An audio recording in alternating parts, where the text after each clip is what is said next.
दिल्ली में Lal Qila metro station के पास हुए बम धमाके से भारत पाकिस्तान में फिर से वही हालत पैदा हुए है जैसे कि पहलगाम हमले के बाद थे। एक बार फिर दोनों देश एक दूसरे के सामने हथियार लेके खड़े हैं। पता नहीं कब किस पर मिसाइल दागेगा, क्योंकि धमाका भारत की राजधानी में भी हुआ है और पाकिस्तान की राजधानी में भी। इसलिए दोनों देश फिलहाल गुस्से में है और दोनों देशों की सरकार इसी पर विचार कर रही है कि आखिर में ये हमला किया किसने है। अब इस्लामाबाद में किसने बम धमाका किया ये तो पता नहीं, लेकिन भारत को पूरा यकीन है कि दिल्ली में हुआ कार ब्लास्ट पाक नियोजित ही है। यही कारण है कि भारत सरकार की ओर से एलओसी खाली करने के आदेश जारी हो चुके हैं। इतना ही नहीं तो तीनों सेनाओं के कमांडरों के साथ हाई लेवल मीटिंग भी ली जा रही है। खबर के अनुसार भारत पाकिस्तान सीमा के 10 किलोमीटर के दायरे में किसी भी तरह की यात्रा न करने की एडवाइजरी गृह मंत्रालय ने जारी की है। फिलहाल ये क्षेत्र रेड जोन माना गया है। इसके अलावा जम्मू कश्मीर के अधिकांश हिस्सों में भी जाने से मना किया गया है। केवल जम्मू शहर में और वहां हवाई मार्ग से आने जाने की अनुमति दी गई है। कश्मीर घाटी में पर्यटन स्थलों जैसे पहलगाम, गुलमर्ग, सोनमर्ग, श्रीनगर और जम्मू श्रीनगर नेशनल हाईवे की यात्रा न करने के आदेश है। साथ ही सीमा पर गश्त लगा रहे जवानों को भी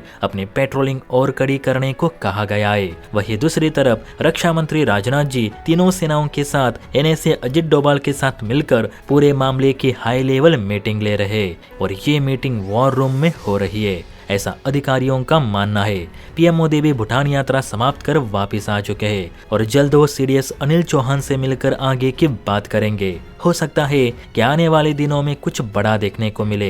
यही कारण है कि वेस्टर्न कंट्रीज भी अब टेंशन में आ चुकी है। अमेरिका, ब्रिटेन, फ्रांस और अन्य यूरोपियन देशों ने अपने नागरिकों को कश्मीर यात्रा न करने का सुझाव दिया है, तो अमेरिका ने भी भारत पाकिस्तान को संयम से लेने की सलाह दी है। बताया जा रहा है कि भारतीय सेना को इस धमाके को लेकर जैश-ए-मोहम्मद पर शक है, क्योंकि बीते दिनों मसूद अजहर ने स्टेटमेंट दी थी कि जिस तरह से भारत ने ऑपरेशन सिंदूर चलाकर मेरे परिवार की चिथड़े उड़ा दिए, उसी तरह भारतीय लोगों का भी खून बहेगा, वो भी रोएंगे। इस स्टेटमेंट के बाद मसूद ने कई हमले करने की कोशिश की, लेकिन वे हमले नाकाम रहे।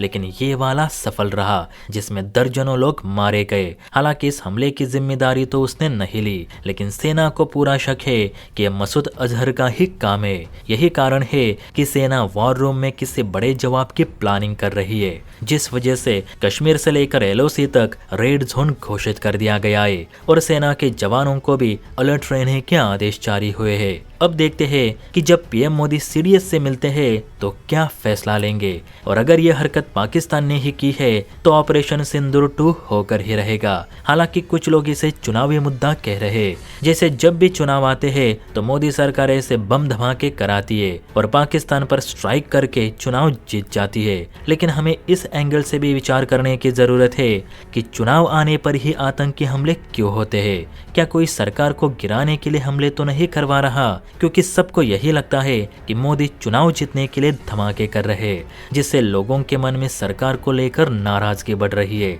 तो ये भी हो सकता है कि इसी नाराजगी का फायदा उठाकर कोई जानबूझकर भी हमले कर रहा होगा, ताकि लोगों को यही लगे कि ये हमला मोदी ने ही किया है, ताकि वो चुनाव हारे और प्रधानमंत्री पद से हट जाए। और पाक प्रेमी लोगों को तो यही चाहिए कि मोदी पीएम पद से इस्तीफा दे।